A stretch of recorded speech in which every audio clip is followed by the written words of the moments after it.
region, crying out, "Have mercy on me, O Lord, Son of David. My daughter is severely oppressed by a demon." But he did not answer a word. And his disciples came and begged him, saying, "Send her away, for she is crying after us." He answered, "I was sent only to the lost sheep of the house of Israel." But she came and knelt before him, saying, "Lord, help me." And he answered, "It is not right to take children's bread and throw it to the dogs." She said, "Yes, Lord. Yet even the dogs eat the crumbs that fall from their master's table." And Jesus answered her, "O woman, great is your faith. Be it done for you as you desire." And her daughter was healed instantly.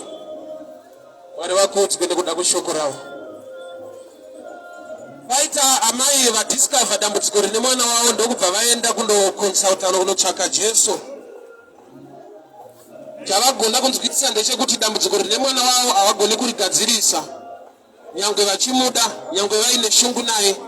Asi kuti situation yake, she was possessed by a demon. Kuda kuti why told somebody with power to cast out the demon. Kazhinji ndinowanzotaura kuti challenges are in different levels. Kune challenges anouya in the natural realm, anofikiswawo the natural way. Kogoita challenges anouya spiritually, anotoda a spiritual power to deal with the matter. So kugona kuziva kuti iri dambudziko rakonzerwa nei, ringabve sei, it's halfway to solution. Kuziva dambudziko i halfway to solution. Nokuti vazhinji vedu nyangwe vaitine matambudziko, but vanogona kusaziva kuti dambudziko rabva papi, zvinokonzerwa nei.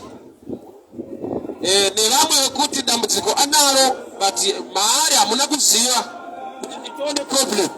Anenge achingoti ndo upenyu ende ndo mararamiro acho.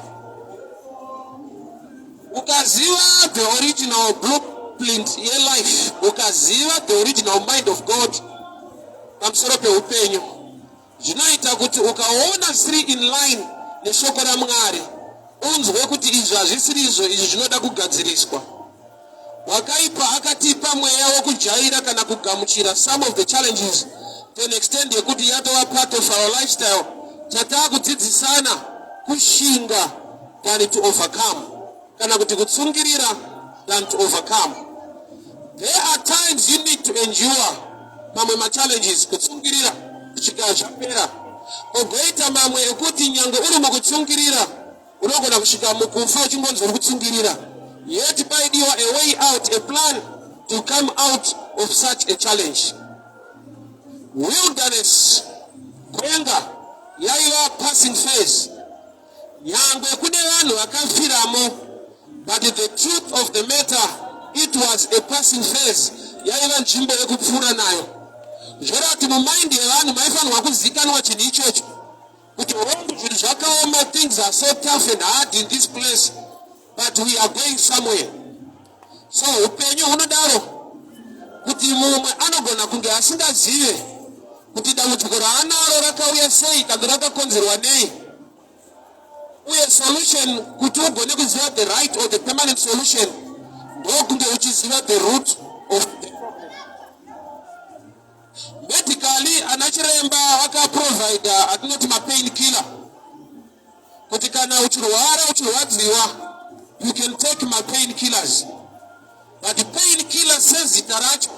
Zvinongoreva kuti you are dealing with pain and not the disease or the real problem.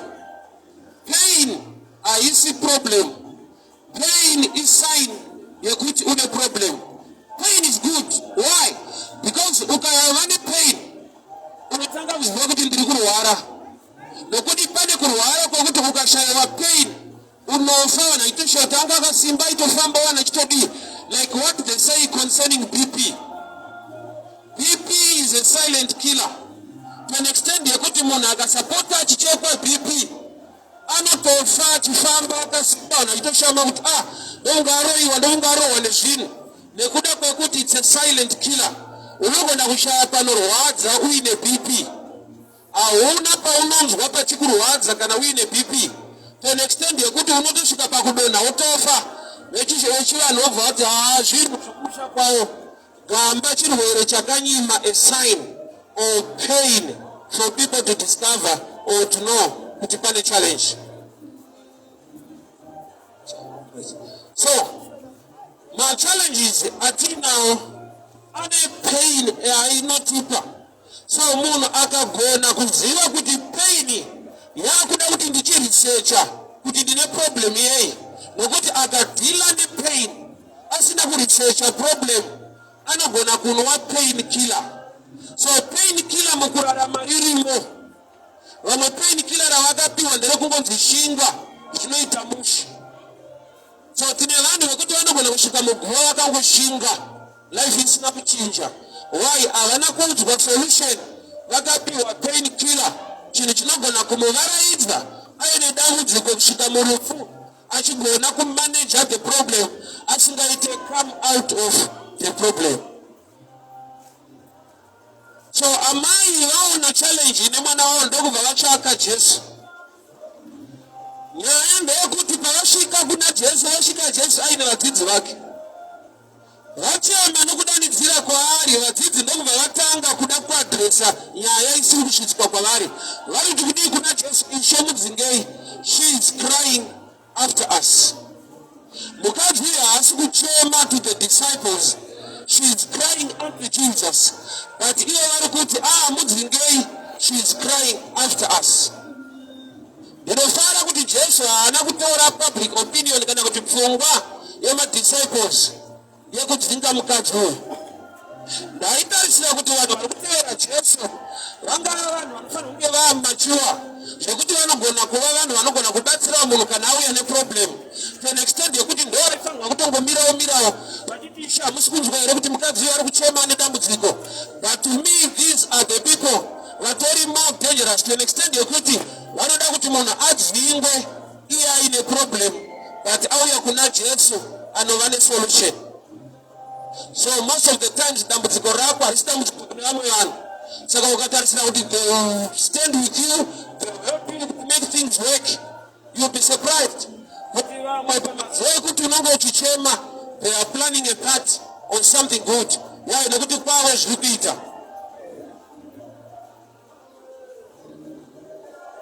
Vadzidzi ndaitarisira kuti vati kuna Jesu, Ishe batsirai amai ava.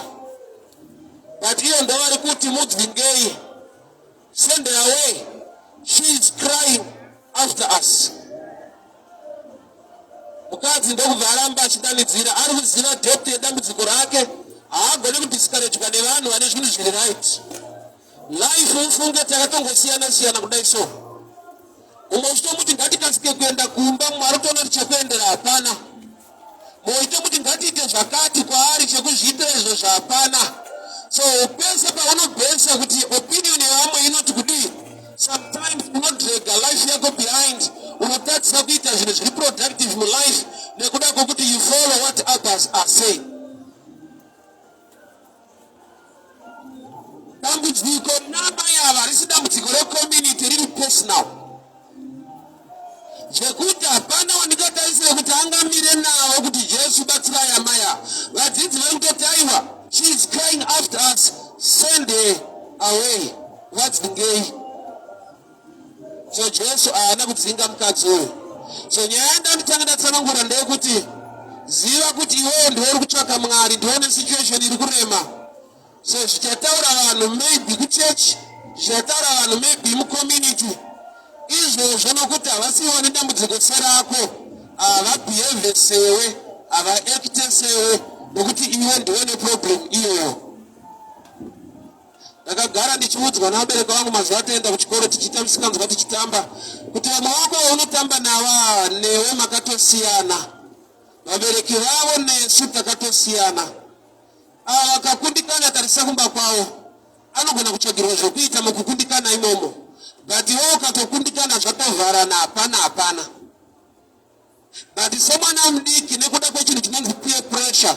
Longo chinokuti vari kundidzvanyirira kuti munyatsoreleka nemafesi angu munyatsotamba zvakanaka.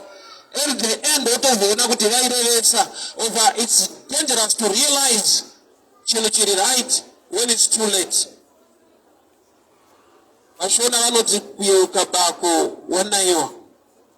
Pane nguva yekuti pauri suppose kudila nesituation uchine energy, uchine time, unoiignore. Then waita run out of time, energy pasina, you want to do the right thing. Life inoraramika ka1 on earth. Zvikatoramba zvakaita izvi ukazviignore, unotongofawo zvakadaro. Zvakutoda mweya wenharo wekuti kana life panyika ichiraramwa once and karamiro kandikuita ndo opportunity yandopiwa yekurarama, I need to fight. Let me tell you this statement. Life haikupe zvaunodeserva, inokupa zvaunofaitira. Jesu kuti atoenda pacross pakatovhotwa kuti munodani Jesu kana kuti Barabbas. Zvoreva kuti pakatoitwa makwikwi, yet iye ndiye asiya denga kuti ave kuzofira vanhu pamuchinjikwa, but muchinjikwa haana kuwana nyore. There was a battle to the cross. Pakatosvika pakanzi Jesu mira apa, Barabbas mira apa, vanhu vakabvunzwa kuti munodani. Thank God kuti Jesu wanga waita prayer already in Gethsemane achigamuchira issue yokuenda pacross, which means Jesu haana kukunda Barabbas pakuvhota nemadecisions evanhu, but inauye kuti before that anga aenda muGethsemane kunoita prayer concerning that. So prayer is the way to fight my battles in life. Yovhata apa tomwe wana mate zvezvichivaitira akakuti havana mate ndiye akakunyepera nokuti vane manamatiro uye nezvavanonamata, ende vazhinji vanonamata the other side vanoita zviri private. Tawezonita havana mate but zvezvitovaitira havana mate mwari waunonamata, havana mate kana matiro kaunoita, vana maitiro avanoita nevanozviita in private. Life haina kuchipa kudaro. Life does not give you what you deserve. It gives you what you fight for. Kana chinhu chese chaunoona ukati hachidi changu, nokuti tine mastatement ekuti kana chavanzi ndechako hakuna anokutorera, kune vanotora. Kune ma-exchange anoitwa in the spirit, nekuti unosara wakurarama upenyu husiri hwako chaiwo zvakabiwa munyika yemweya. Kune exchange inoitwa in the spirit, zvekutoti you need to be spiritual kuti ugone kuenda munyika yemweya unofaita mabattles nemabvi to get back what belongs to you. Kana panyika yenyama paine mbavha, pani munyika yemweya dziriko. Daniel achimirira ansa yake, muchinda wePersia, dhimoni rePersia rakanobata, rakanohijaika ansa iri kuuya kuna Daniel. Munyika yemweya mune matsotsi, vanhu vanobvutirwa zvinhu munyika yemweya, anosara akurarama life inopisa tsitsi, but uchiti ukatarisa effort yake nekushingaira kwake haadeserve upenyu hwakadaro. Kufunda kwaakaita maconnections ainawo anongoramba ari lombe. Iye utopedza kusecha kuti chii, ende zvinoita wakaipa. I'll explain the other side. Anotora advantage yeignorance, anogona kuisa problem pauri munyika ine problem kudhara, zvokuti unopedzera wakuti aiwa mamiriro acho enyika yacho gamba mamiriro azvo pauri nyangwe nyika yakadaro. Why? Because in hard times there are people who can still make it. Vanotaura vanoti tough times do not last but tough people do.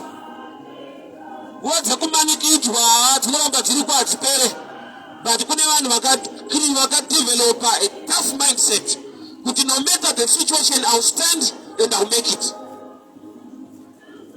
Life inoda nharo, life yemukristu ilife yebattle. Saka Paul achibata anoti hatirwe nenyama neropa. Statement iyo inoreva kuti tirivarwi, tinofanirwa kungoziva zvekurwa nazvo. Kana achiti hatirwe nenyama neropa asi nemweya yemuchadenga, iwe as a human being you cannot fight at the spiritual level what you need to do is to get also into the spirit so you can be able to fight. Atirwe nenyama neropa asine mweri muchadenga. Kureva kuti iwewe manje wofanirwa kuoperate from the spiritual angle to fight izvozvo zvinokurwisa. Anzoke kuna mai avo. So mai avaenda kuna Jesu. Ishe ndinzwirewo ngoni mwanasikana wangu unonetswa nemweya yechina. Vadzidzi vataura zvavanotaura kuti Ishe mudzingei. Iye ndokubva aramba aripo. Nyangwe pauya answer yekuti ngaabve pano. But anoziva kuti pano ndaida Jesu kwete vanhu vari kumuteera. People can follow Jesus in church. But wotanga kutaura zvavasina kuudzwa naJesu kuti taurai. A man can be a preacher. Ari meant kutaura the mind of God to people. Achifanirwa kutaura rekumusoro. But ane paanosvika paanotaura remumusoro. So it takes the maturity of the listeners kugona kuziva kuti harisi rekumusoro. Izvi ndozvaanofunga. Ofunga epreacher munhu ane pfungwa, munhu anofunga, munhu anoita research on the ground. Zvekuti denga rikamunyima message anogona kutsvaga ega. Saka danger iri kumunhu ari kuteerera manje ukasaziva kuti ndere mumusoro unogona kufuta ndere kumusoro. I'll give you an example. Vanhu vairamba madzimai. Svika Jesu paakauya vanhu ndokubva vabvunza kuti Moses aititendera kuramba vakadzi, ko imimi munotiwo kudii nayo? Zvikati naJesu, Moses angaona kuoma kwemwoyo yenyu saka akakutenderai. Asi hazvina kudaro kubva pakutanga. Chabatanidzwa naJehovha hakuna unopatsanura. So pavhokabhulari yedenga divorce yanga isiri allowed. But paresearch ya Moses as a leader to his own people. Saka Jesu ati Moses maonero ake, maonero i-observation, chizaruko i-revelation. So Moses waka research unoti vanhu havane hasha. Tikasavatendera kurambana nevakadzi vanouraya vanhu. Saka zviri nani kuti vadivorce yavo pane kuti vauraye munhu. So Moses wakaita research, observation kwete revelation. So Jesu paanouya anobvunzwa the same thing. Toramba here vakadzi Moses aititendera. Jesu otaiwa. Sei Moses akatitendera yaiva dispensation yekuti kune zvaizikanwa kuti kana Kristu asiri mauri nyangwe zvikanzi ita izvi haugone. So amai ouya kuna Jesu, dambudziko riripo nderemwanasikana wavo ari kunetswa nedhimoni. Vadzidzi vati Ishe mudzingei. Jesu haana kudzinga amai avo. Bhaibheri robva rati amai vakaramba vachidanidzira Jesu ndokubva aramba anyarara. He answered her not a word. That's a statement iri dangerous. Yandoda nditsanangure zvinyoronyoro zvidyike. Mwari wedu ndiMwari unopindura. Pano pane dambudziko kune ruzhinji. Akasapindura zvaunonzwa. He answered her not a word. Kureva kuti haana kupindura nemashoko. Akaramba akanyarara. But munoziva here kuti at other times, at other levels, kunyarara kutaura. Let me talk to the mature a little bit. Ukavimba musikana akaramba akanyarara imhinduro. Uchatodzi kuti ari kunzwa but hasi kudaira hasi tombodakataura chinhu. Wega unotoenda kuti haasi kuita. Iye hambokuti hasisi kuita siyana neni anonyarara. Unozoronda dhonza 30 minutes munhu hasi kudaira. Unopedzera kuti hachine mhepo rikarichisiye. Which means to you now nekuda kwematurity kunyarara kwake kurongoti bva pano siyana neni, don't waste your time, handisi kuda. Kunyarara ikoko kunoreva kusada. So Jesu pane mukadzi uyu anyarara. But kunyarara uko hakureva kusada nechikonzero chokuti ane zvaatoudzwa kuti dzingai amai ava akasadaro. Zvoreva kuti pane kunyararirwa but kwakablendwa kwakapotwa nelafu. Unokanda wanginzwa dzokoro remushi. Chinonditaridza kuti kunyarara kwaJesu kuna mai ava hakureve kusafarira kana kusada kugamuchira nyaya yavo. Isanabva level ndichaexplaina pamberi. Zvazvinongoreva ndezvekuti kana vadzidzi vati kuna Jesu mudzingei mukadzi uyu, Jesu ndokubva aregera kumudzinga. Zvakureva kuti Jesu ane interest nemukadzi uyu.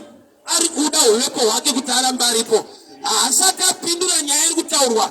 But azviva kuti kunyarara kwake kusada kugadzirisa nhau yamaya. Sei pane kakunyarara? The point 2 yandinoda kutsanangura. Kana munhu aine plan B achiita zvinhu zvikaramba anoenda kuplan B. So our God is a jealous God.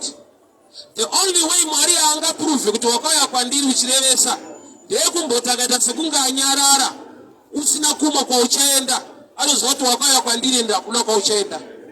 Why? Nokuti munhu akakuignore achitaura naye kana uchifimba musikana akanyarara, unomuudza kuti makawanda, tinotsvaga umwe, unoita plan B. But kana ari Mwari, whether zvaita hazvina, chichaita ndirambe ndichinamata Mwari, hakuna umwe anganamatwa kunze kwake. That's the best way to prove kuti handina umwe Mwari, handina imwe plan yandichaita, handina mamadhiri andichaita. Baba ndichakunamata, whether zvaita hazvina, chichaita ndisasuruke pano kuenda kunotsvaga kune dzimwe nzvimbo. Inyaya yekuti kana ndauya kwamuri ndiri kutorevesa kuti handina umwe Mwari. So kunyararirwa ikoko kwakaprova trust even asati apiwa minduro. Ende mukadzi uyu kuramba aripo ari kungozivisisa Jesu kuti handina umwe achandibatsira situation yangu, ndiri pano kusvika mandidaira. He answered not a word, but mukadzi ndokubva aramba aripo. Jesu ndokuzotaura achiti, ndakatumwa bedzi, I'm only sent to the lost sheep of Israel. Statement ndiyo ndoda nditsanangure futi ine nyaya. Ndakatumwa bedzi kumakwai ekwaIsraeri akarasika. Zvoreva kuti kuva part of Israel unogona kunge uri part of Israel but uri lost. Ende kuva lost hakukuite munhu asiri muIsrael. Uri muIsrael ari lost. So zvinoita kuva muKristu asinganyanyozivi kana kuti asingazive, ari lost mune imwe information neimwe knowledge, but hazvikuite muhedheni. Pakaita munhu asingazive iwe uri kumwe kuziva kwauinako mukunamata, munhu iye hauna right yemuti gava, bere kana kuti mbudzi kana kumushora. Why? Kusaziva hakuite munhu, hakubvisa identity yemunhu. Anoramba ari wekwaIsraeri akarasika. Identity hairaswe nelack of knowledge.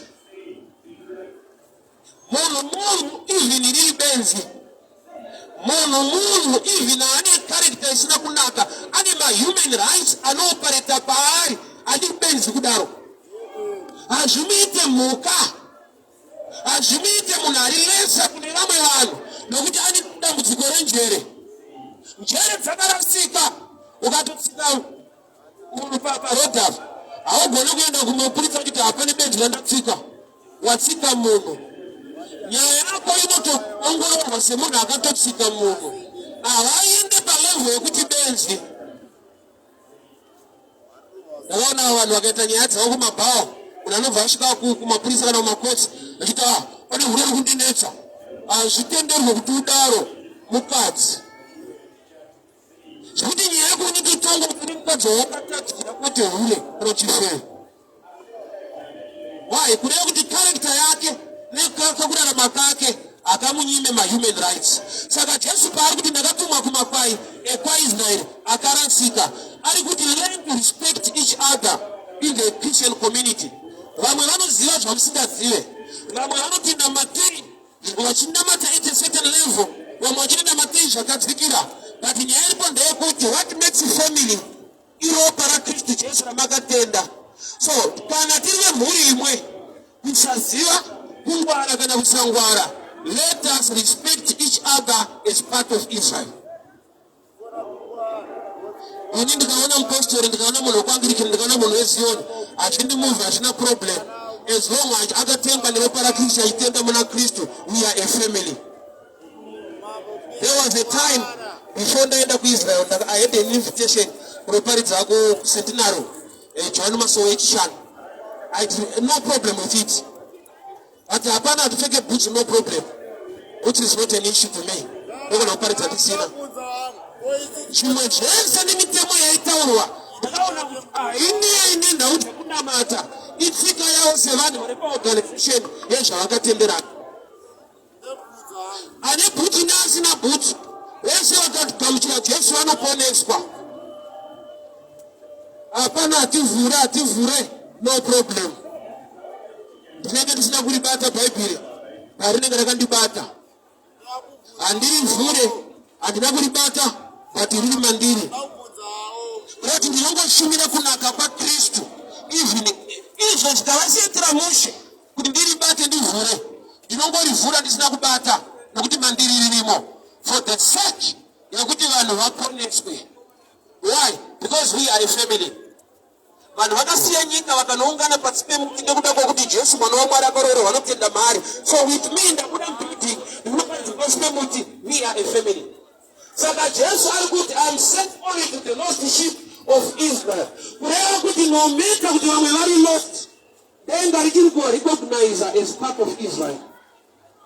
Chandikutisa ndechekuti kudii? Learn to respect each other despite denominations. Iyoyo ndo maturity ye kingdom. It's not church stuff. It's all about the kingdom of God. Learn to respect each other as believers. My denominations, they don't mean anything in the presence of God. A deeper meaning in the presence of the Lord is the blood of the Lamb.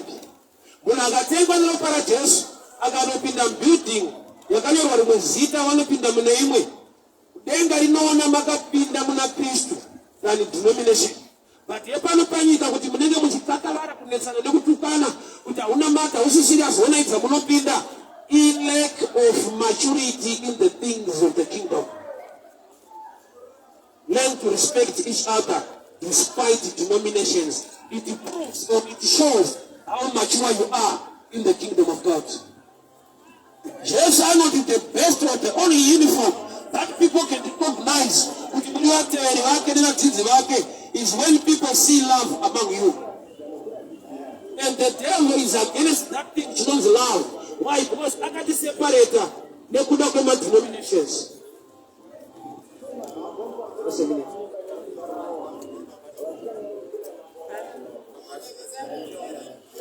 I'm sure my battery are going to need to get some batteries there. So, amai vaenda kuna Jesu. Dambudziko ravari kuda kuti risorovhe. Jesu ari ready kurisorovha. But pane mastages avanofanirwa kukunda. Number one, opinion yema disciples. Isiriyo opinion ya Jesu. Opinion yema disciples yati ishe mudzingei. But Jesu haana kuwadzinga. Ufunge mwarano kuda ukajaja kudiwa kwako na Mwari. Maringe kuti pastor anokuda sei kana mudikoni. You'll be wasting your time. Vanhu vanogona kusakufarira Mwari wacho achitokuda. And I'll give you a scripture. Mark 14. Tine mukadzi akazora Jesu perfume. Vadzidzi vaiva mumba havana kufara. Vakatoti what a waste matambisiro iyi. Dai yatengeswa yapiwa nherera. Jesu akataiwa. Zvaaita for preparation yemai body before burial. Aita chinhu chakanaka. So there are times yekuti unoita chakanaka in the sight of the Lord, but zvisina kufadza nekunakira vanhu vanoti vanonamata Mwari mumwe chete iye.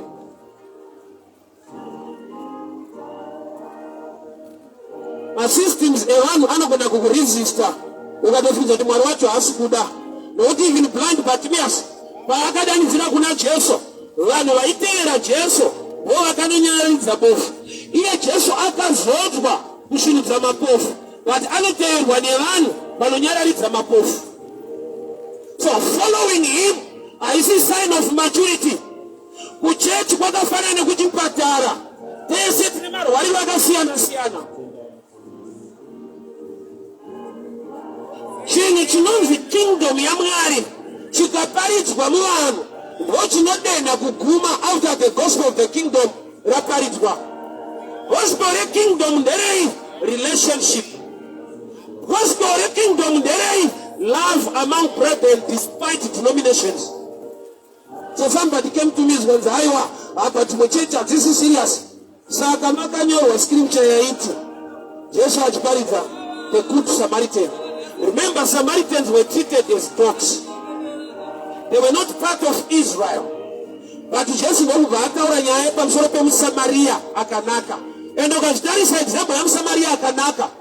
Akabatsira munhu panzira. Vakatadza kubatsira munhu panzira. Vanhu vaenda kuchurch, kwete kuchurch beds, vaiva nematitles. Mulevi akaona munhu akapondwa, akanyenyeredza akaenda kuservice. Mupriest akaona munhu akapondwa, akanyenyeredza akaenda kuservice. The good Samaritan munhu akatenda munhu. Kuti panoti good pakaigwa mucharacter than kuti we are Samaritan or Jew. Zvaakaita ndo zvakaita kuti adzi good Samaritan. Kuti dai akaignore ainzi good, aingonzi a Samaritan passed by. So in the sight of the Lord, love matters most. Why? Because God is love. So the devil akakuzodivida. Inini nevana vangu vatatu vane mazita akasiyana. Chinoita kuti vawirirane, vanoshiya same surname, ropa rima vari rakafanana. So ndo zvataifanirwa kuita kuti mumwe akanzi Salvation, mumwe akanzi Anglican, mumwe akanzi Roma, vaifanirwa kuwirirana nekuti ropa rakavatenga neraJesu. So nyaya yekuignore the issue of blood, waenda kuna denominations, level inotaridza kuti they are not yet mature in the things of the kingdom. They are just church people. Kupinda church nekunamata zvinhu tu zvakatosiyana. Unogona kutoenda kuchechi ukasanamata urimo, ukaendera dzimwe nyaya dzawaiendera. Isu pataenda tiri vapfana, taendera vasikana. Ende pamwe pacho taimanikidzwa nemaparents kuti ukasaenda kuchechi hauridyi. Saka waitoripindira nyaya yesadza iro. My reasons anopusha vanhu kuenda kuchechi, they are different. But the real reason inofanirwa kupusha munhu kuti anamate Mwari is understanding the work that was done at Calvary. People of God hear me very well. Amai vakaenda kuna Jesu vakaramba varipo despite kuti vadzidzi vati Ishe mudzingei. Jesu ndokubva ati ndakatuma only to the lost sheep of Israel. Amai havana kubva futi. She is not part of Israel, she is a Canaanite woman. But pataurwa nyaya yekunzi Israel, vaifanirwa kuti aiwa ndandatsaya but type yedu haisiri iri kudiwa. But I want to surprise you and give you this revelation. Sei zvaamai ava zvakaita ipapo musi iyoyo. Iye Jesu amboti, I'm only sent to the lost sheep of Israel, which means the lost sheep of Israel. Havasi maIsraelite chete, other tribes vakafana vakauya vakatengwa neropa raKristu vakatenda, they become part of Israel. Tiri vana vaAbrahama nokutenda, isitiri mazezuru tiri ana gurundoro, but we become Israel by faith. Yeah. So mukadzi akaramba aripo nokuti kingdom identity unoiwana nekutengwa neropa raKristu. Unoluza zvako owana zvake. A minute to say manyumba.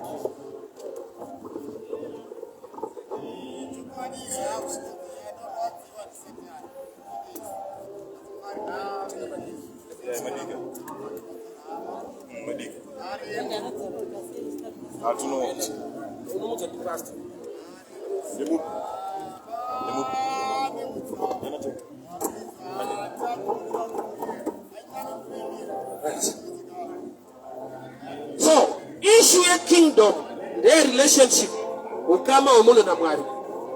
Dambudziko ratinaro kazhinji chinhu chinonzi denomination chiri right at a certain level. Kupinda church kwakanaka, kupindwa nechurch kwakaipa. Church ikakupinda na Mwari wacho anoshare space. Kupinda church kuri right, church ikapinda iwewe uri patight. Saka uchiona dzimwe nguva munhu anenge achida kunzwa shoko but anenge ane mubvunzo kuti vanopinda kupi. Why? Because kwaanopinda ndokunoconcluda zvaanofanirwa kunzwa. Chechi ikakupinda unoita challenge nemunhu anozviti ndiri munhu waMwari asingapinde kwenyu, unozose kunge haasi kurevesa, ende unoita pfungwa kuti ndokunge haasi Mwari chaiye. Kereke ikakupinda uri patight, ukapinda kereke wagona. Nokuti ukapinda kereke wamo Kristu ngaachipinda iwewe. But kereke ikapinda iwewe Kristu hana chance. Pese pane ushumiri mvunzo ndokungwa vanopinda kupi. Kwete kuti munhu vaida kushandura rinochinja upenyu, unongoone mvunzo wekuti denomination yacho. because of the systems of men, nema traditions, tinema cheche atakatomaka kudhara kuti hana matenda va serious. Asi Mwari akadaro kwatakarerwa kwatakakura taitoudzwa isu kuti Roma isi serious.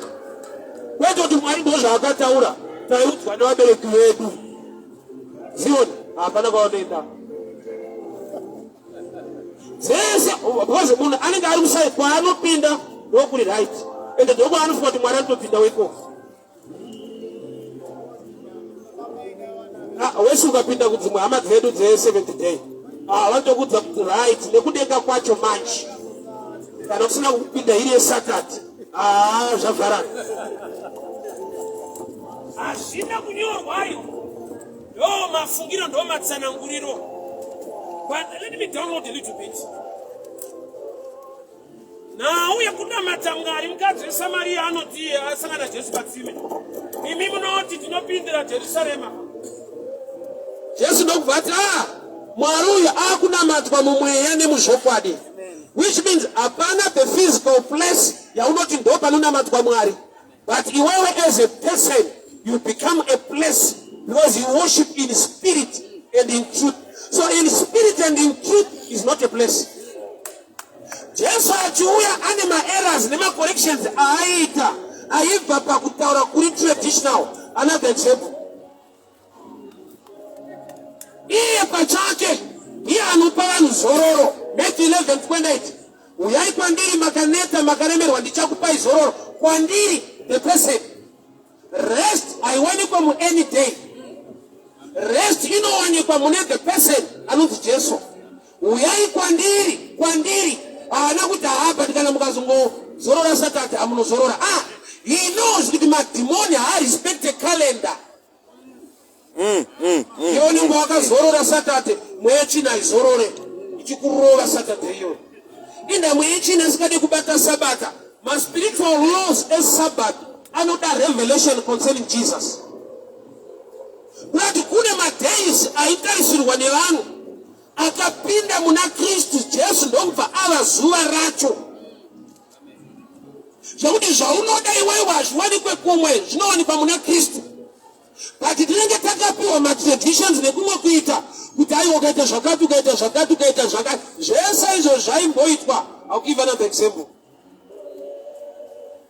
Bible rinotsanangura panofamba vana veIsrael from Egypt vachienda kuCanaan. Malaws anopiwa along the path. Zvechokwadi popo isingabatwi isingadyiwe. Chikonzero chimwe chaiva muphysical realm ndechekuti it was not good for them sevanhu vairarama upenyu hwekufamba every day. Health wise it was not good. You know, I've been to Israel about 3 weeks ago.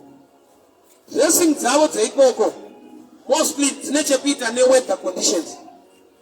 Kwete kunamata maconditions eweather ndo anoinfluenza dressing. But even during the times of Jesus mapfekero avaita vaipfeka maringe nzvimbo yavanogara kunopisa. Mazuva ano atiri kuIsrael ndaitotora navanhu kuno vachiti kuno kuri kunaya kuri kuti ndoti kuno kune 42 degrees kupisa. 42 degrees kwaipisa. Why? Ikoko kunopisa zvekuti zvinoinfluenza dressing.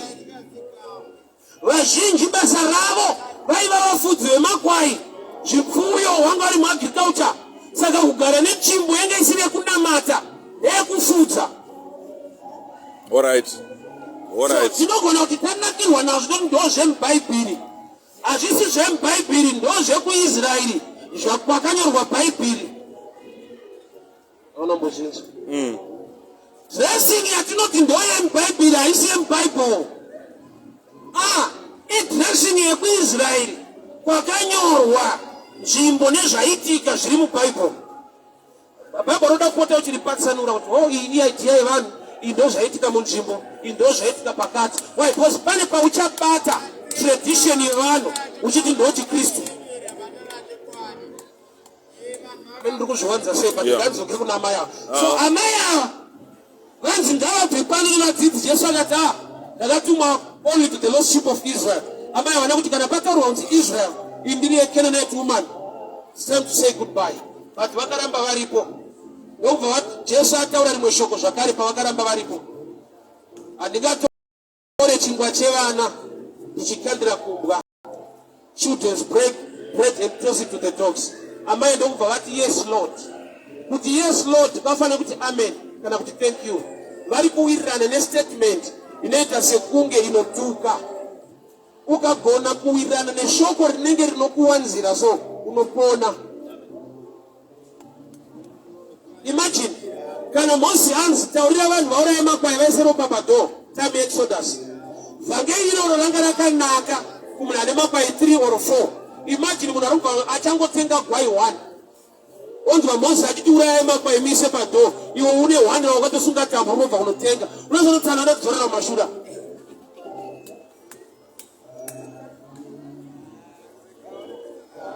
So amaya vauya kuna Jesu. Jesu ndokubva akaiwa only lost sheep of Israel. Yapera nyaya ivawirirana nayo ndokubva ataura pamusoro pechingwa. Handingatora chingwa chevana ndichipa kupa ndokubva vati yes Lord. Kuti yes Lord pastatement inenge insult zvinotaridza kuti she is a mature woman. Vakuri kuwirirana neshoko rinenge rinokushora rinokuwanzira rinokutuka isaini yekuti waakuziva vhai yemeseji yacho.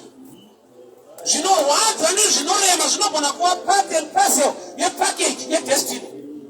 Vazhinji vedu dai takatobudirira tikasimuka, but part yatakafanirwa kupinda nayo inobohwa, inorwadza. Munhu wese anoda success haafarire marwadzo. Yeti marwadzo anogona kuva part and parcel. Ndakadai takaita semadzimai. Madzimai anondimotivheta pachinhu 1. Ichokwadi pavanoti kuzvara kunorwadza. But havasiye. Vakuru kuzvara kunorwadza ukaenda kuleba kana kwavanoteerera vachichema unotonzwa kuti program haina kunaka iyi. But munhu anoita vana 6 achiti kunorwadza. Sei achibereka iko kuzvara kuchirwadza anoziva the benefit, the blessing yokuva nemhuri. So when you know the outcome, you can endure the pain. When you know the outcome, you can endure the pain. Sadambudziko rine vazhinji outcome haizive. Saka panoita the pain anoti ndinozvirega. Yeti zviparegera achasangana nepain yakanyanya kudarika yaatadza kushanda nayo. Example, tiri kuchikoro ndaivenga ticha airova. Ndonhasi ndakuziva kuti tinoroverwei. Ndafunga kuti kuvekwa. Gamba yekurova yaiva yekuencourage kuti verenga. Why? Because ndikasakurova future inorova zvinodarika shamu. Izvo zvamwedu nyaya kusarohwa isaka kurova kuna kushanda. Ukasarohwa uri 1 kuchikoro unorohwa nefuture unosa mukadzi wako nevana vako. Imagine vana vedofu. Mukadzi wedofu. Uri kuroverwa mujara iyeyo yairamba kurohwa. So ukazvinzwisisa kuti pain ine gain hauite pressure. Unenge munhu arikuenda kujimu. Kujimu kuzviomesera ufunge. Kusweta uchisumudza masimbi. Vachinoita munhu asweta asumudza masimbi achirwadziwa uziva kuti manje nenda kunzimonya. Kazvitaita kanokada. Saka zitabe kuti monya hakasi cheap. Kane pain wena. Ukaona wensa akasimba murespect akarwadziwa akazvirwadzisa. Iwe kurwadziwa haudi uda kusimba.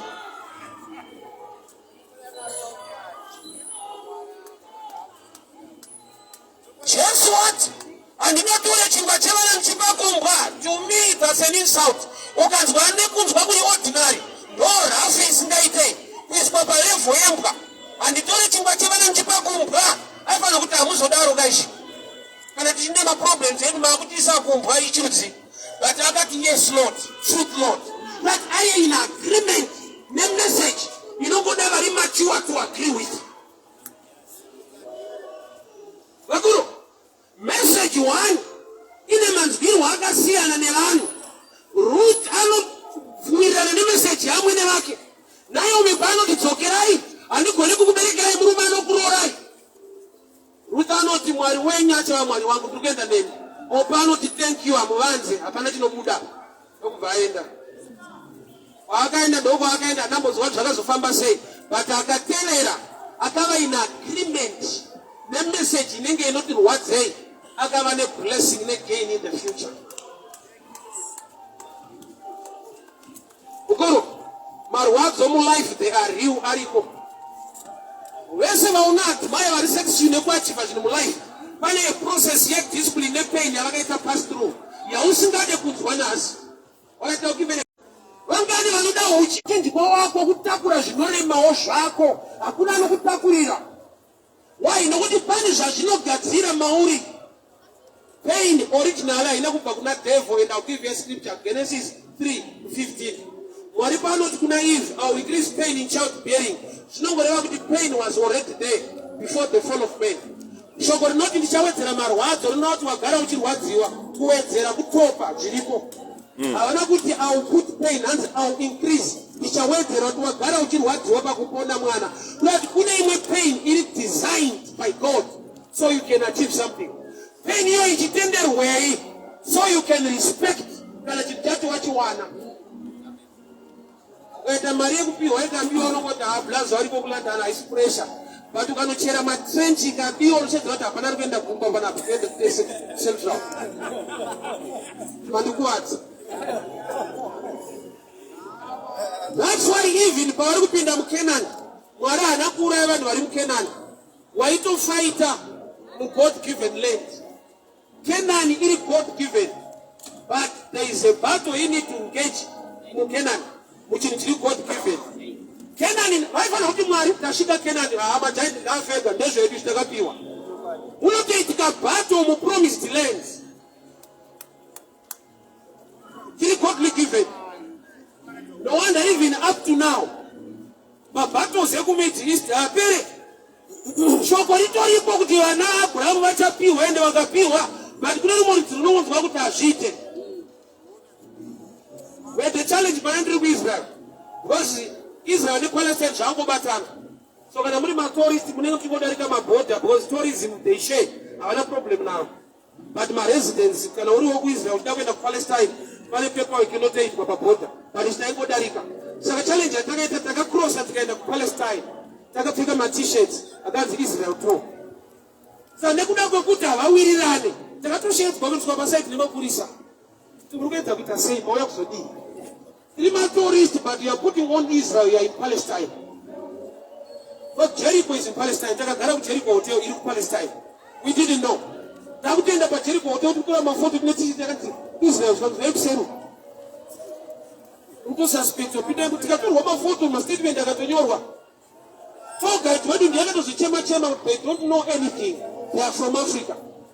The battle nanas is still there. God-given land. Muna battles anoitika. Life haikupe zauno deserve. Inokupa zauno fightira. Life pachayo is a battle. Whether unoda kuita fight kana mtaudi, anoda kurwane watu riko. Baraka buda mu Egypt wachienda ku Canaan. Vakatanga kurwiswa paRepetim. Repetim iri mugwenga. Havana kubuda Egypt kuti vatore gwenga.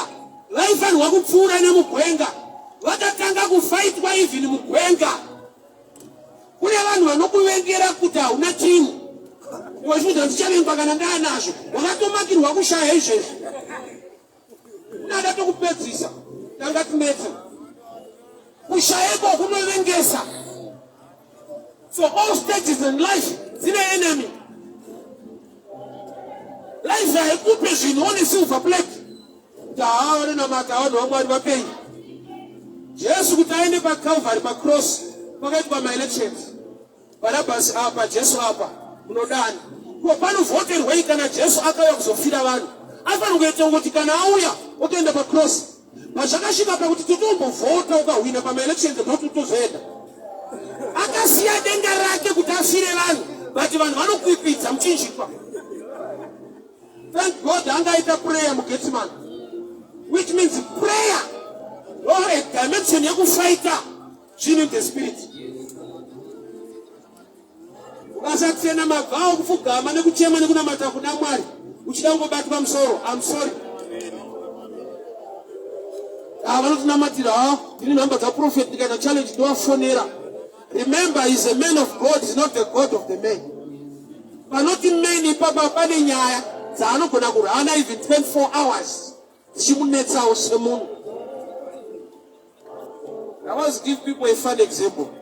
kuti as a man of God kana ukatofana kumatoro fundisi namatirei ndiri murume ndinadzimai pamwe ndakatobatwa zvakaoma kuti ndisiye imboita prayer yako iwe urandiurayira imba une shuwa here asi unoti mufundisi ngirozi munhu kana madhamu wake chimwe zvachikamu ichocho kuti panoti men off pamena apo pane nyaya dzemunhu ane zvokumusha kwawo zvokumba kwawo zvinotomunetsa nezvake panoti men apo amuite an angel saka najesu mugetsemani pani paakaparidza 3 times aiti kudi mukai munamate kunati prayer isubject inotoparidzirwa vanhu nokuti vanhu vanosvika paunotaiwa mudhara aripo jesu aripo haana kuti rarai baba chiripo akati munhu ngaanamate nyangwe ndiripo so kana jesu akaencourage chechi yake to be prayerful of church ya prophet you need to be prayerful concerning your life why nokuti zvaari kunamatira pakona ari kunamatira issue yake concerning the cross pamuchinjikwa ende yekusaita prayer manje pakazouya vanhu vaida kubata jesu vakatiza ndo vanga vasingatsvakwe vadzidzi ndo vakatiza kwete jesu wacho ari kutsvakwa kuda kuti ukasava prayerful unomhanyiswa kuti mhanya nenyaya dzisiri dzako inongoti ungomhanyiswa nyaya kaisi yako jesu wacho in prayer abvuma kuenda pacross peter asina kuita prayer ari kucheka munhu nzeve kuda kudefenda munhu abvuma kudhara jesu ari ready kuenda pacross peter asi ready why because ashayiwa kuziva the mind of the father in prayer ukasava prayerful unofighta battle yausiri meant to fight dzokorodza ipapo ari kupisa munhu nzeve uri kuchekereiko vana ada defenda jesu ari kuda defense here atonamatira kuenda pamuchinjikwa pacho but peter asi kuda maybe chaita kuti peter aregere kunyanyoda kufarira prayer munhu anga ane bhemba rake aitemba maweapons amene zvaunotemba wazvo but kana usina zvimwe zvaunotemba you need to engage yourself in prayer life haina kuchipa zvekudaro kumwanza vamwe havana mate wani vazhinji chivaitira havana mate manamatiro ako ende havana mate uchiona ende havana mate zvaunoziva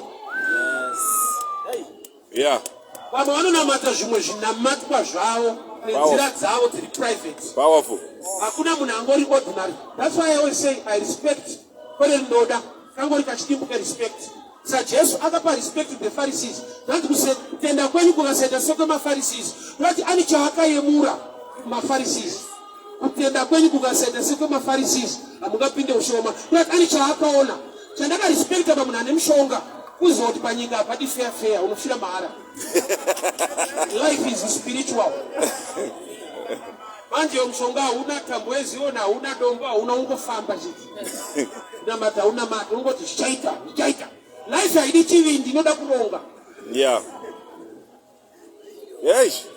mashingira ako ari dangerous wakangoshinga una chauinacho spiritually you are empty but muphysical wakashinga azvinoita mushe biro zvinoita mushe baba kana zvikatoita mushe side kwako usina chiri spiritual chinokubata nekukugaita azvibude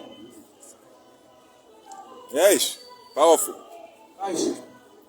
life haikupe zvaunodeserve inokupa zvaunofaitira itori battle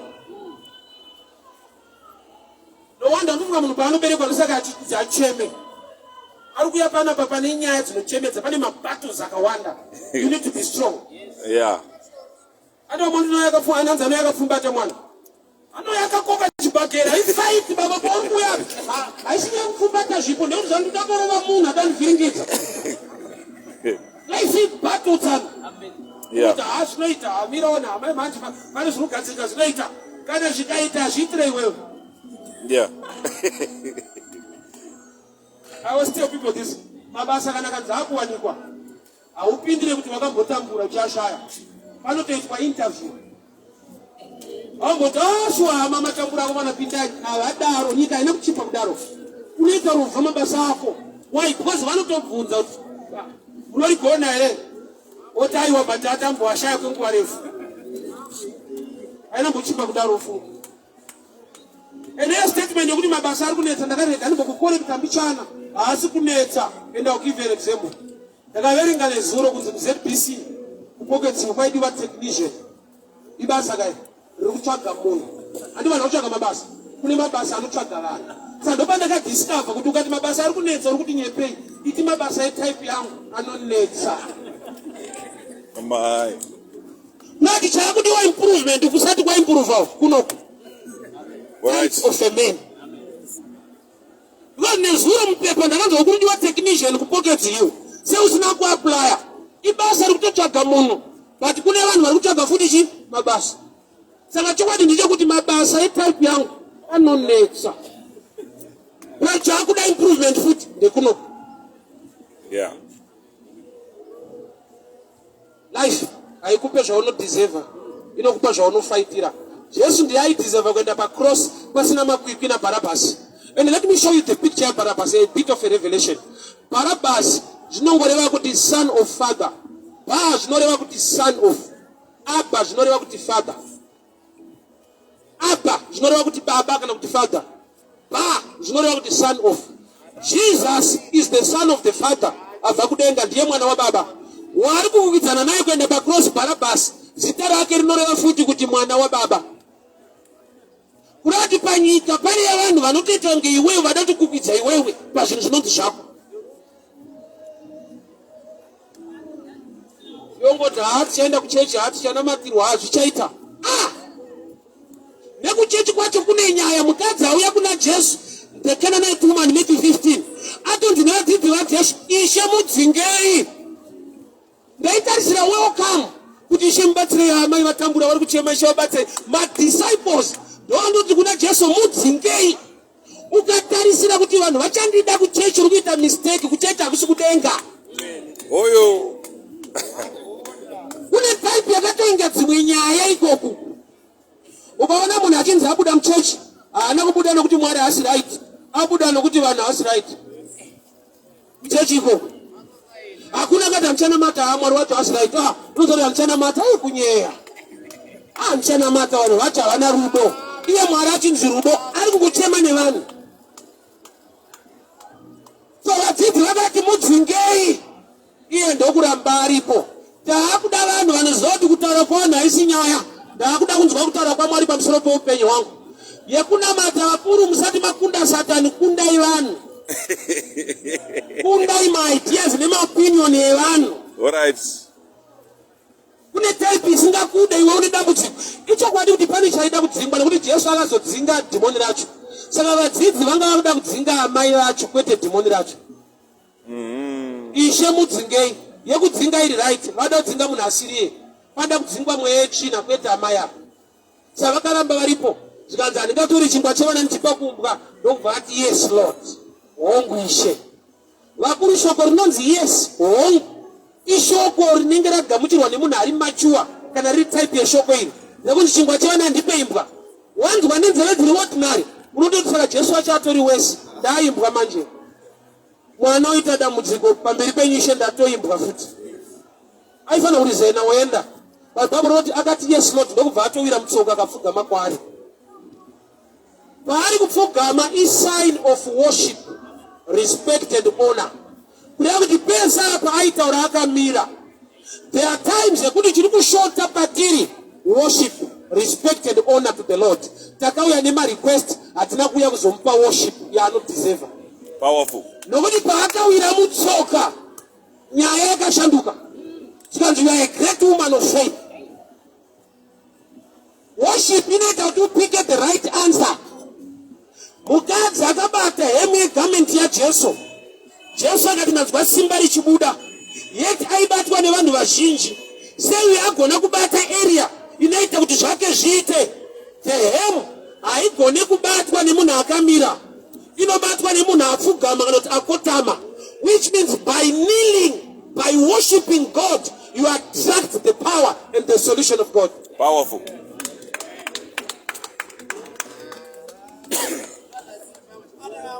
I'll give you another dimension to understand the value of worship. Mukomana anonzi David wakaenda murwizi akatora matombo akatora akatema Goliath. Madonera Goliath ane chirevo nekuda kwetype yemunhu amudonedza. Why? Bible rinoti Goliath paakatemwa musoro, he fell facing downwards. which simply shows that when you worship and respect, you kneel, facing downwards. So Goliath barikudona achifesa pasi ari kungopa a picture yekuti only a worshipper kana kuti worship ndo yaileka kwamuri nekuda kwekuti David is a worshipper. David munhu unorumbidza Mwari. Zvona kuti David as a worshipper paatema Goliath akadona nefesi ari kungoti what was lacking in Israel I worship. Nekuda kwekuti kuti Goliath paaipopota 40 days akapa vanhu information akapa vanhu fear vanhu vakapedzisira vakutaura zvaGoliath vasingataure pamusoro paMwari.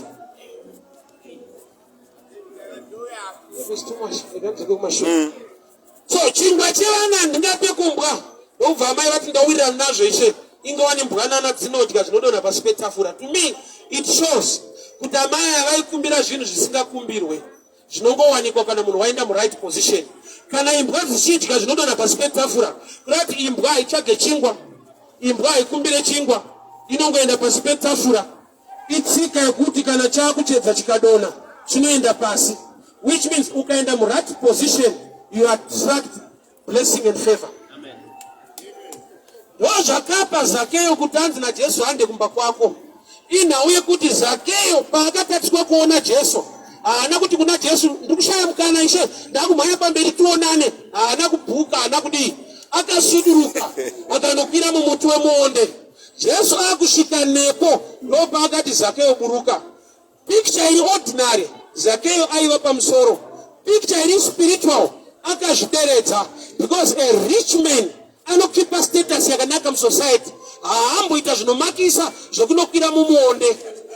Maonde anongotaridza kuti ifruit tree, munhu ndewemari, mene ukaiona yamumutowe hazviite. So Zakeyo paakaenda mumuti ndopaakazvidzikisira kuti handina basa neumbinga nemari dzandinadzo, I'm desperate for you.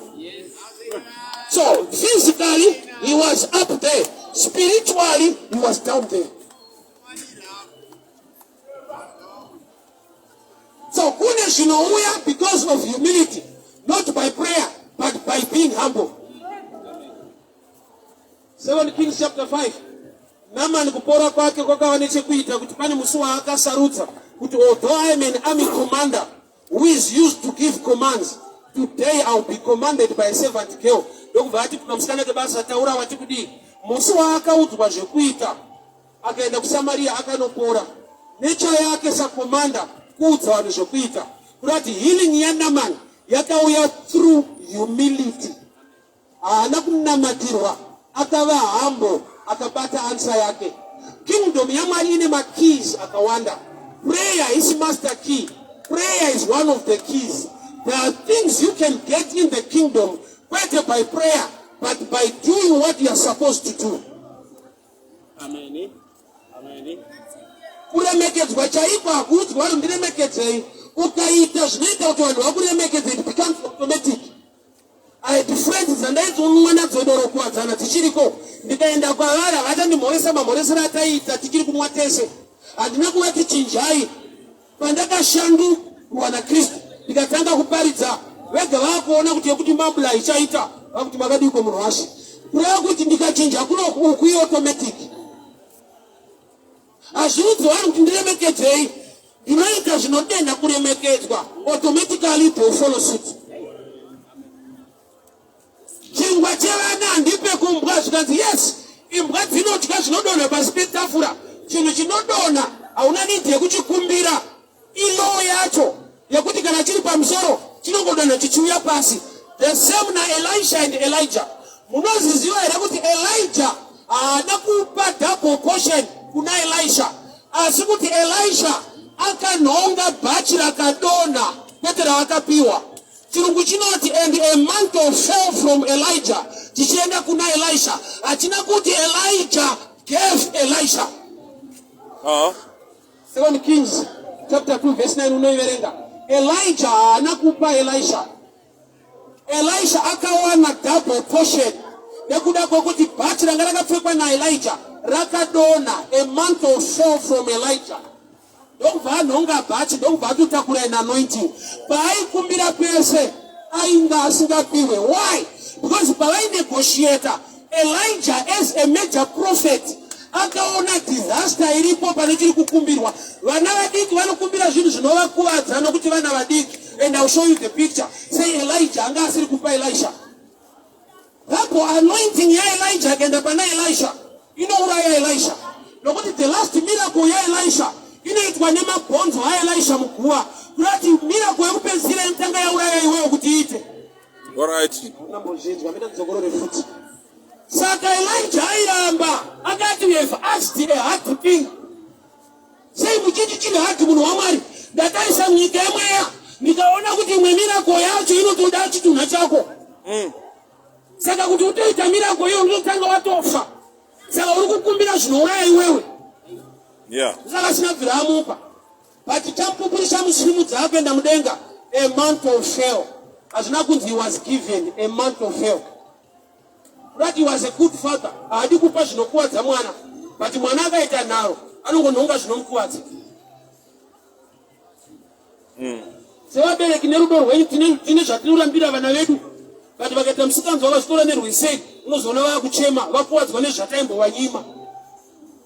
My brother, my young brother, I have a mukomana ada kuroora ndiwedzera ukambali kuchana ngati bamuni take your time. Usatedzera ukomeni takati manyiti kamai. Sasa hayo muda usipakwa mega. Wasangana munhu asingaziye kuti marriage chii. Anofa kuti marriage isipaka. Icho kwadi inosipaka moto kwerudo inosipaka. But then chisipaka chiri different. Why? Because ine responsibility kudarika joy. Aenda ukatsvaga mari yake tatsika anotsvaga ega nayo akugara nemunhu wake ndakaona auya futi. Saka mani ndovasiya. Kuda kutiza munhu wakatizisa. Ikagemu kekutizana. Chinopisa. What is someone who akutoronga futi kutizawo? Why? Because wanga usina original picture. Yekuti marriage chii. Waingoti joy. Saka urosana uchoplana sota nabatama uchipinda toners. Unofuka tisingate gatina. Amai.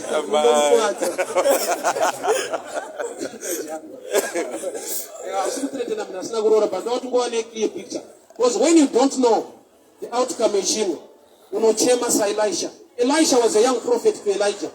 Saka paaka kumbira anakunzi akatika kushika mhepo ndio yedo zvinoneta bachi anakupiwa chirungu chinoti a month of fail he was not given. Why? Because mdarainzi rampana titimbana unaofane minanai. And this was the last miracle ya Elijah. 2 Kings chapter 13 verse 20. Zvanzi kuruma akakandwa mgwara Elisha paakaguma mabhonzo akamuka. Uri kuonera kuti mbiri ndiye miracle but chaita miracle chafa. Imwe mbiri inouraya. Yeah. Ukadaitaura nezuru. Ani mari afa. Kune mbiri si.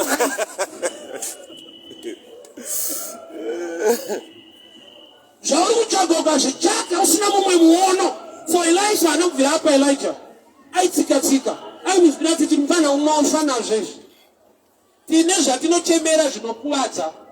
Why? Nekuda kwokuti hatina muono semuono nevanhu vakuru. Amaya zvanchingwa chevana ndika naJesu chingwa chevana ndikapekumbwa zvanzi yes. Hatidi chekupiwa izvo. Chinodona pasi petafura. Sachadakuita ndakuenda pasi petafura. Chingwa chichangodona. So in life, kune zvinhu zviri meant to look for you. Matthew chapter 6 verse 33. But first seek the kingdom of God and his righteousness, and all these things shall be added. All these things will follow you. You are designed to follow you. You are not designed to look for them. So tukazitsvaga uzviwane nokuti zviri designed kutsvaga iwewe. But zvinowana iwewe kana uri right position. Kune zvaunowana kana uri right position. Elijah ndarayira makungu okuti akupe zvekudya uri pabako. So makungu haana zita raElijah ane address yekefi. Elijah ukashayika kubako unofa nenzara chingwa chako chichienda chinoshaya munhu.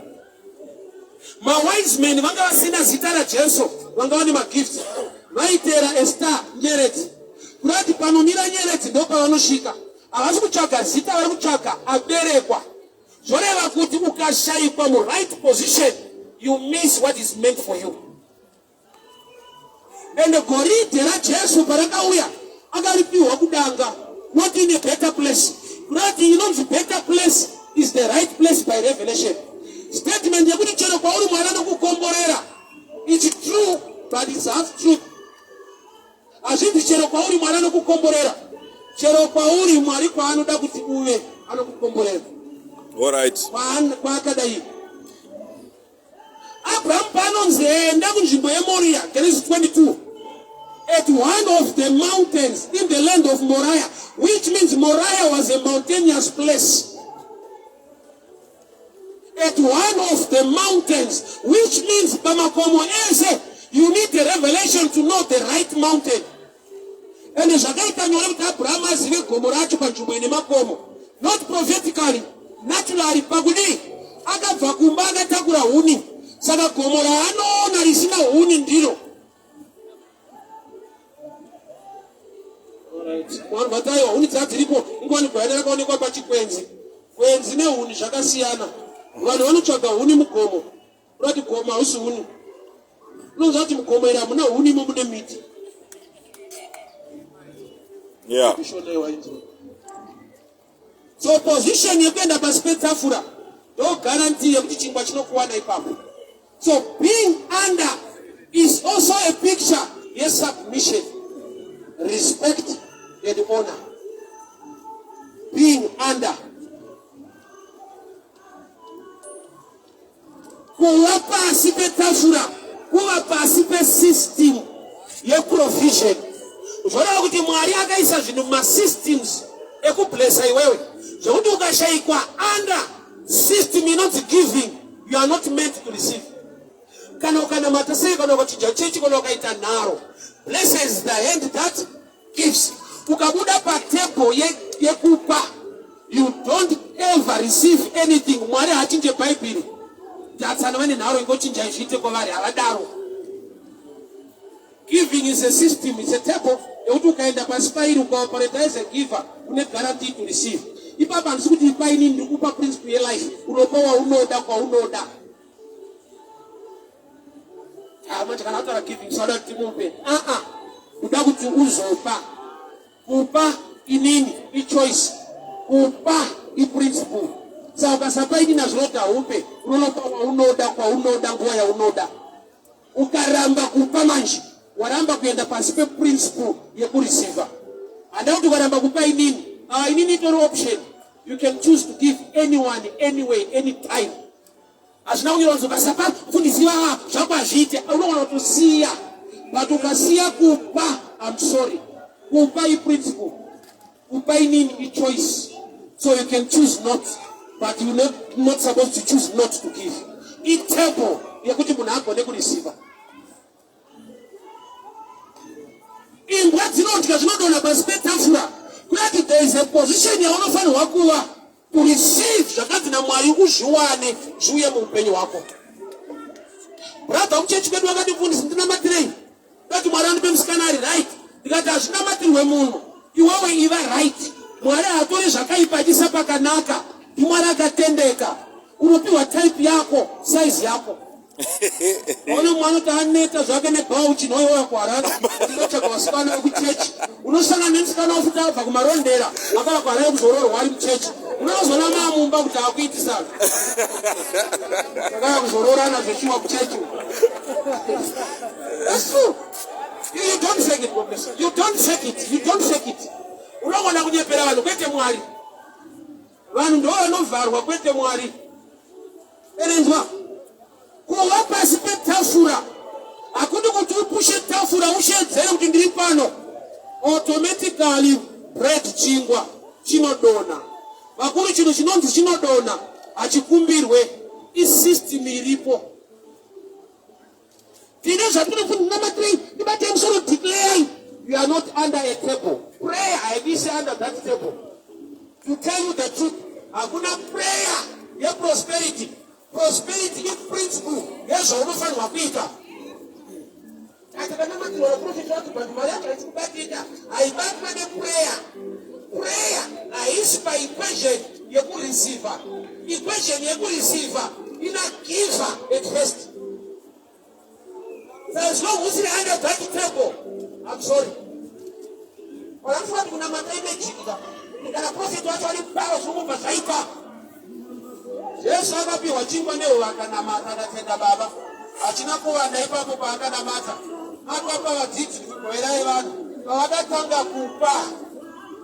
Nokuti dai chakawanda akabata netakamva chakatanga kudonha chichizara maoko machideclare.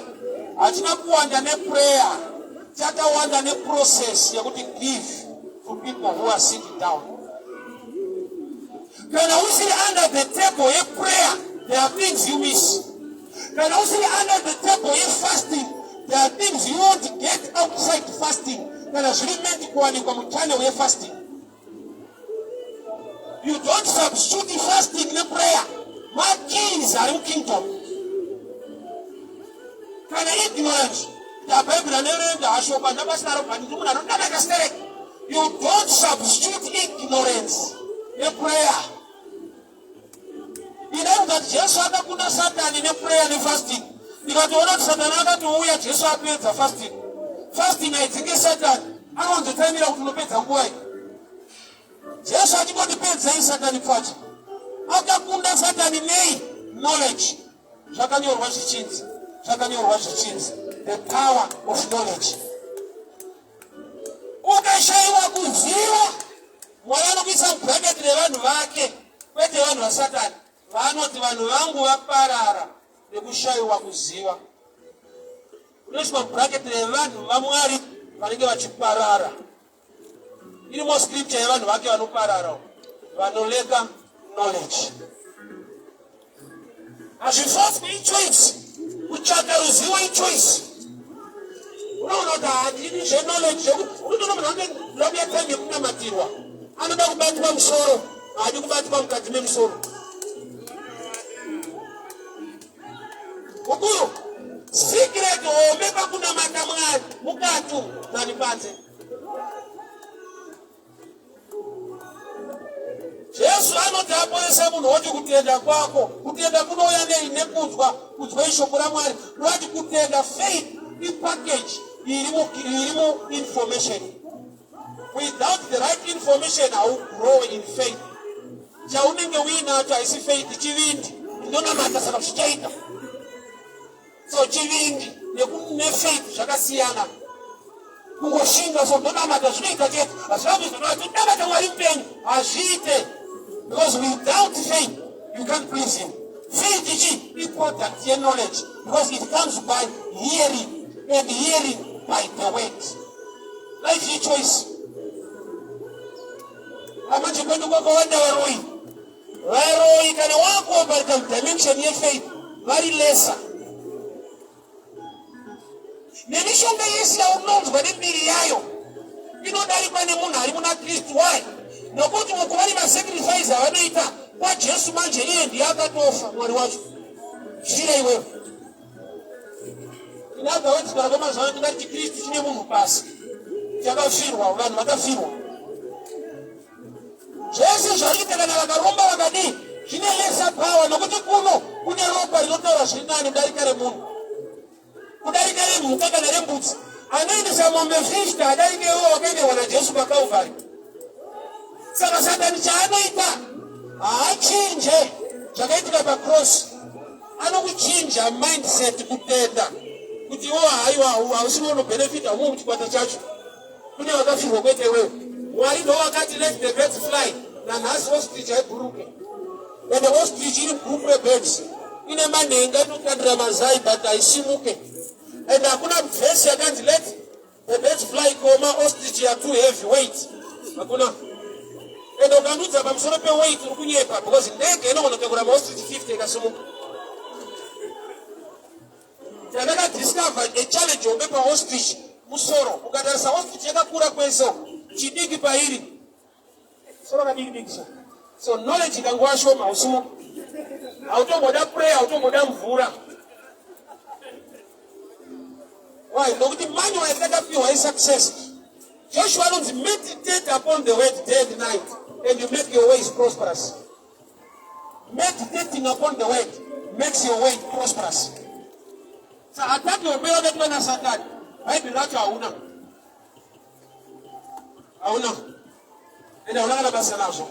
Unoteka mwezi ulipa WhatsApp, mari yemabhandles inokwana kutenga Bible, but mauri nzara nenyote kuti uone shoko raMwari azvimo.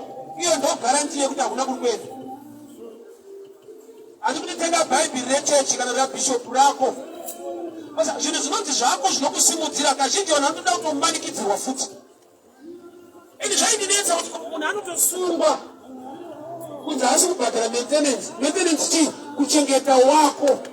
Kusungirwa kuchengeta wako kwete wegovernment. Kwete watsana wako. Kutanga waiswa cheni kuti umuchengete. Anoona how dangerous a man is.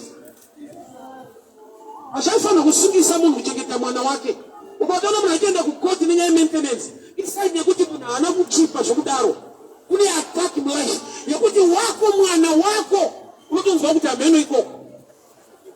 Svika ndasungwa. Svika watiswa cheni unotonzwa kuti ndakumuchengeta manje. Wako kwete wegovernment. Zvasvanga kuita izvi. But isaidi yekuti kune zvinorwa nesu. Chiri common, chiri obvious, achiitike. Dai kusina NASA. Dai vamwe vabereki vakafa nenzara. Chiri kutovachengeta imari yekunasa. Vakabereka vana vasingazoti takaberekwa. Hurumende yakatogara pasi kuti batirai madhara, mari anofa madhara.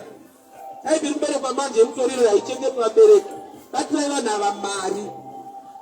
Enda Mwari nenasa nembo rako akafa. Wakapedzera unotoenda kumusha kana watoparidzirwa. Unotoda mufundisi akanga adeclare kuti kuendwe. Unotomirira Christmas. Atakwenda kumusha manje. Maura honzwe. I need to take care of my parents. Regarding office ya parents. I substitute any church na any prophet. I will show you and help you. Office ya mbereki. I connect substitute kwa na anyone, no matter how anointed jari. Why? Because the office ya waka iskwana mngari. Yawane grace nayo. Kudza baba na mai vako. Mazwaye kurara maawe zewe. Ukasawa kudza ukana matasteric unofira prayer. Chikonzero. Wachikora principle wako. Pasi tafura. Inopa days pa calendar. Osaka maya wati. Wanana dzino chikazi modo na pasi tafura. Kureva kuti pane zvinhu zviri suppose kuuya kana uri under a system. Vakuru vazhinji vaenda hatisi pasi petafura. We are busy crying. But takamove away from the table. Kana chiti tafura, you are under a system that brings favor to your life.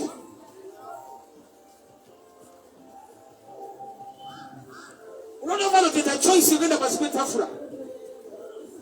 I'll give an example. Kune mukomana kudomboshawo. Sabu barutonganya numba rutoganza zvake. Mukadzi andini but mtoni ndiri kumuda mtoni ndo wangu but bada mandini. Sabu kakati mkuru yati ngotaura. Kana waida mwana usingade mukadzi. Ko wadingoita mwana wako sina mukadzi. Unyasona kuti uri serious. Audi mukadzi unoda mwana. Saka tsika yake manje azvigoneke kuti uve nemwana usina mukadzi. Kuti there are systems dzekuti nyange usingade kuenda pasi petafura. Panekuda kuti ndo panonzi pane chingwa chinodona. Ukachitsvaga uchiwane. Be under a system inoinvite a blessing ne favor. There are things zvandasangana nazvo muupenyu under this table ye ministering. Kumira pano ndichiparidza hama under a table ye calling. Ndaigona kuita choice yekuti vaparidza vomabisa apa roti pane basa rei. Ndotanga kuita chiboisi changu kunze. But I assure you, hakuna chiboisi zvachaindi benefita than what the Lord has done when I'm under this table. I want to testify to people. Tonight when I'm under this table, zvinotyisa. Singawanikwe kuboisi. Akondiri boys ndai vanotono ziya uzivana umwe wazime tinotofuma nda bosi. Akanota bosi akunetse. Watandara wade wamwa.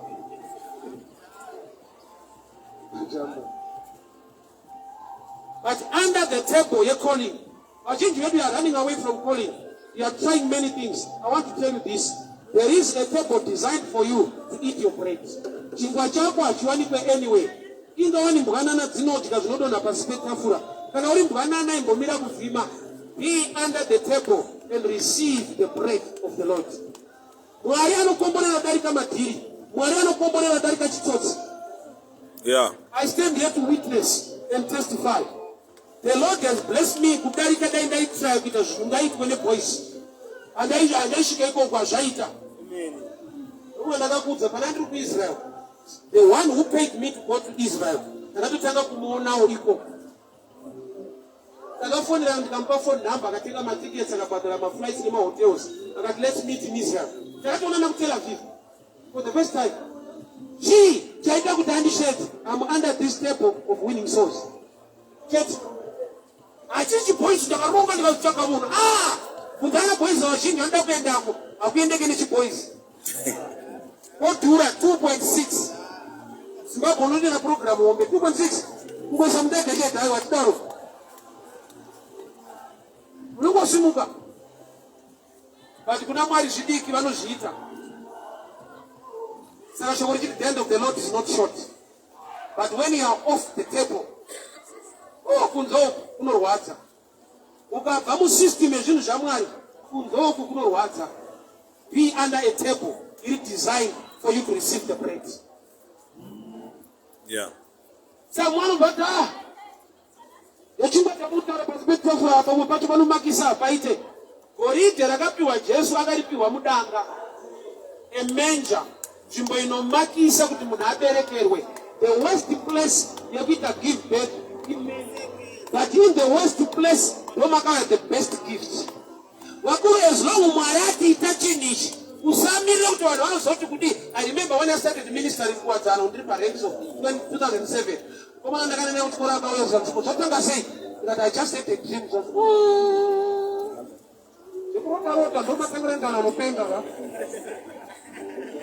Unoti makisa dawaita zvechechi zviripropa kwete zvemuroti.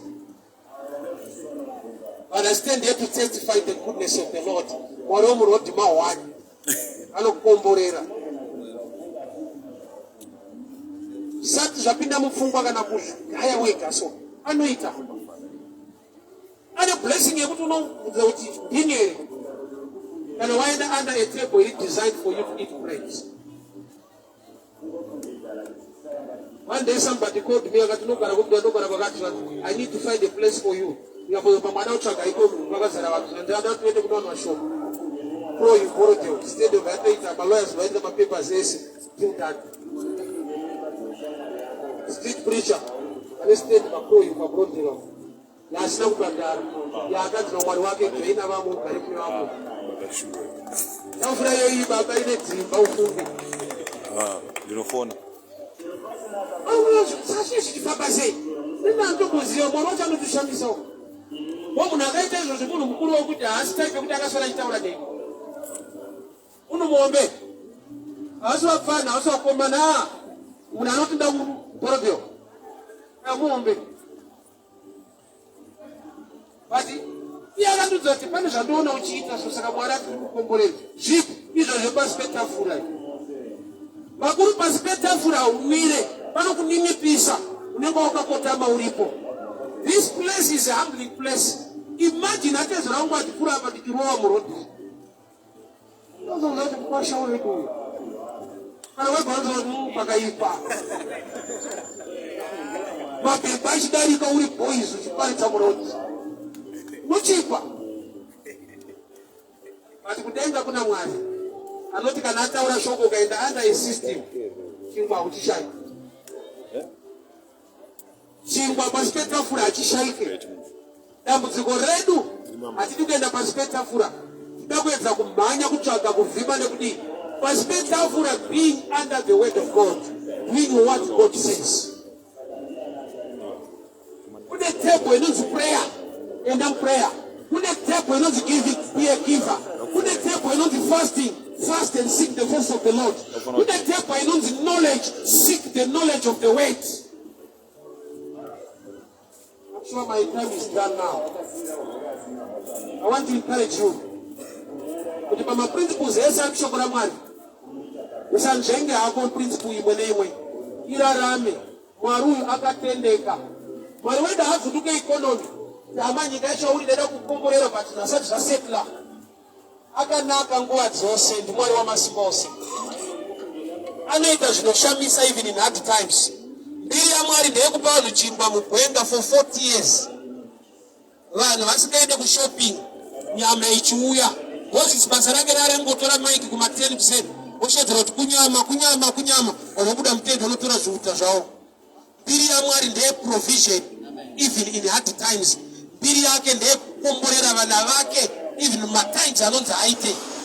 Mwari akatambira kuti zvitange zvanaka asi Mwari atoo munhu. Saka ndikuchallenge kuti in these hard times seek God and you will see the goodness of the Lord. Yes. Ini ndamuona especially muCovid. Mwari wakaita zvinhu zvokuti unoti naita ichidzwa muBhayibheri. Ane Bhayibheri munonyanya kuti makungu aenesa chekudya kumbako kuna Elijah kubako. The same happened to me muCovid. Magrocery aiuya pagate homonzwa bhero so sai naye apa panatenga grocery ari kuUK panatenga grocery ari kuCanada. Kutsvagwa nechikafu muCovid. Asi zveBhayibheri baba zvaIlijah zvemakunguwo. It's real. Why? Because he is the same. Yesterday, today, and forever. Ingawani mbwanana dzinodya zvinodonha pasi petafura. Kuti amai musatsvage zvinhu, tsvagai tafura. Patafura pane zvinhu zvinouya kana under a table. Being under, kuva munhu ari kusubmita, kuva munhu ari kuita nekuteerera zvinotaura Mwari. Already Mwari vakaronga zvinhu in place. Vanhu pavakasvika pamara pane mvura inovava, Mwari haana kuti aiva Marasika-Road. Why? Because ndiye aivatungamirira. Vasvika pane mvura inovava, haana kunaisa mvura iri fresh, haana kuti there is a better river to the east. Bible noti vakati kuna Moses, tora bazi rebuta, a piece of stick, akakanda mvura ikatapira. Which means, pese panovava, you need spiritual eyes. Pane solution iri close to the problem. Nemaombera zvakaita waya kuna umwe ari kuitirwa mushi. Amen. Vasingatomboda kuti zvinake nokuti vari kunakirwa. Life ndo stubborn zvairi manje. Life ndo stubborn wairi. Hakuna inonzi bad time. Kune vanhu vanoitirwa zvakaoma munguva dzekuti vamwe vari kuitirwa zvakanaka. Vamwe vanopupura kunaka kwaMwari kwavakaona 2008. Mari isingatenge ndo pavakadzipa vakachata. Iwe ukafunga 2008 unongoti ndandafa. Ndozvaunongoziva kuti hatandaenda. Bati mugore iroro hakuna iri michato yawakawitness, hakuna iri progress yakaitwa nevamwe. Variko. Time, maseasons, haareve chinhu. Faith yako museason inoreva chinhu. Amen. Ndozvakapa Jesu kuda maonde isiri nguva yemaonde. That's a challenging scripture. Anodirei maonde isiri nguva yemaonde. Ari kuti my presence iri greater than a season. Nokuti tsvimbo yaAroni paakaiswa mutent of meeting, mangwana kuseni yakaonekwa ine michero yakaibva. Tsvimbo isina miti. Miti zvinoreva maconnections. Tsvimbo isina miti yakava nemichero yakaibva. Ko muti une miti utone mashizha. Unoshayire michero Jesu auya. So kuenda kwaJesu pamuonde isiri nguva yemaonde ari kukupa a picture yekuti my presence in your life can create a season. Season iri kunze haina basa. Exodus 12 verse 2. Mwari anoti kuna Moses naAroni, this is the first month of your year, not of the year. Ati nikupa mundokana ndipewa Bible. Maybe ndikavereka sikitire mushi. Ani unoti watu kuna inonzi Jewish calendar. Inenge yakasiyana nevamwe. Iri pana Genesis 12 verse 2. I'll read.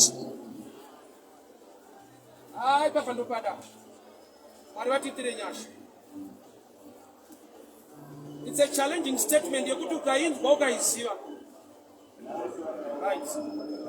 Genesis 12 from verse 1 I'll read. Now the Lord spoke to Moses and Aaron in the land of Egypt, saying, verse 2, this month shall be the beginning of the month. It shall be the first month of your year, not of the year. Zvanzi mwedzi uno ndo mwedzi wenyu wekutanga mugore renyu kwete mugore. Which means ukafamba naMwari hausi kufamba kukalenda iri munatural. Wane a spiritual calendar. Wane gore rako nemwedzi wako. Hauchamirira bonus December. Mwari anokukomborera January. Mwari anokukomborera February ataimire calendar. Zvanzi naMwari kuna Moses naAaron, this is the first month. This shall be the beginning of the month. Ndoba chatangira mwedzi. Chingobuda muIjipti. Yatanga mwedzi. Mwedzi upi? The first month. It shall be the first month of the year to you. Not to everybody. To you, the people of Israel. Ndo mwedzi wokutanga mugore renyu rokutanga.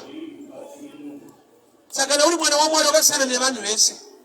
Vanhu vane madays nemaseasons avanotaimira. Iwe hautaimire day or season. Your God can create a season. Mumwaka uno wokuoma kwezvinhu kuna Mwari anokuudza kuti ndaakutanga newe kuita zvinoshamisa. Vakuru chinonzi faith chiri above dimension yezvinhu zviri carnal and ordinary. We are living in hard and dangerous times, but I've seen the hand of God in my life. Mwari pane paakatanga chinhu neni mumwaka wokuti ndakashama kuti ko Mwari zvazvatanga sei mukuoma kwazvakaita kudai. Ndaonzana uyai panogara yapo.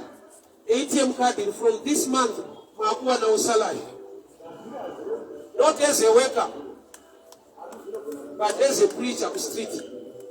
I'm here to testify that. And what do you so? Don't come around. Salary. Maybe it can encourage somebody. One more end of Basa is to Tambira Panama. To the Baba says this. Unakator, whatever my room is now. I pay ATM card to 8 people per payroll. What can be the money? Yekuparidza Mwari. Azvichutwe munhu, azviteverwe munhu, azviprofitwe munhu. Mwari wacho ndiye akaudza murikutsano ngavatambire mari. Zvoti mari panonzi yashoma yawedzerwa, totowedzerwa tiri kuno. Pane muchistrike pane nchitofara kuti wada kuti yangu ipire.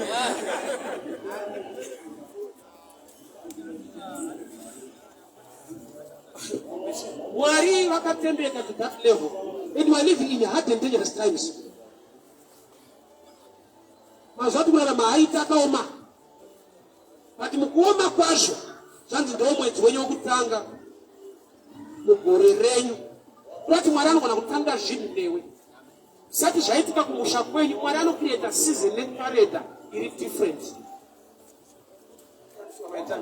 Udandinamata madzangu, you can just either you close your eyes, raise your hands, whatever. I want to pray. Father, we thank you for your grace. We thank you for your favor, your touch and your blessing. Nataura kuvana venyu, ndavaudza nyangwe nezvamuri kuita muupenyu hwangu. Nokuti Mwari zvamunoita mandiri mavari munogona kuchiita. I've testified to them your goodness, for you are a good God. Anotenda kwamuri Mwari, ngawe mwedzi wekutanga mugore rake rekutanga, rekuona kushamisa nekugona kwenyu.